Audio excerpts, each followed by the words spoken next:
Welcome students. Now I am going to teach you स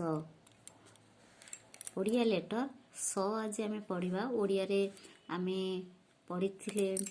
र ल उ एपर्यंत आम खातार समस्ते शिखी सारीचे आ लिखि सारीचे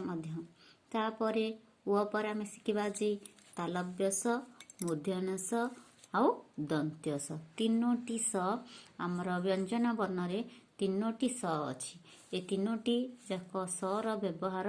अलग अलग जगार होता है आउ ये कौ कौ जगार आम स व्यवहार करवा तुम बड़ हो गले जान किंतु एबे जानी था जे व्यंजन वर्ण जो रही आमर व्यंजन वर्ण मध्य तीनोटी स रही था कौन तालव्य स मूर्धन्य स आउ दंत्य स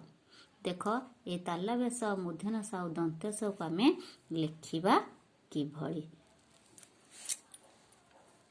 देख आम जो तल दुई लाइन अच्छी तल दुई लाइन रे आपको कभर करी प्रथम गोटे गोल बा जीरो टी लिखिदबा तापर आम च शिखीचे हर्षई शिखीचे हर्षौ शिखीचे रु शिखीचे दीर्घई शिखीचे ये सब शिखीचे आम से आम कौन करवा ग गोल टी करदेली तापर ताको नहीं जो बड़ मझी फांका जो दुईटी स्पेस गार अच्छी ताठे बुलेकी एमती गारटे देदेली बुझिल ये है तालव्य स देख आम प शिखीचे प भली आम लिखिदबा ता पेटरे बा मझी गोटे गार देदेले है मूर्धन्य स अच्छा म शिखीचे देख मुझे म लिखुची म लिखिली यही मोर जो स्टार्ट करी जो शेष कली जोड़ी देली गारे गारे ये गला तालव्य मूर्धन्य स आउ दंत्य स बुझिल पिला माने देख मु आउ थरे लिखुची गोल कली एमती ये गला तालव्य स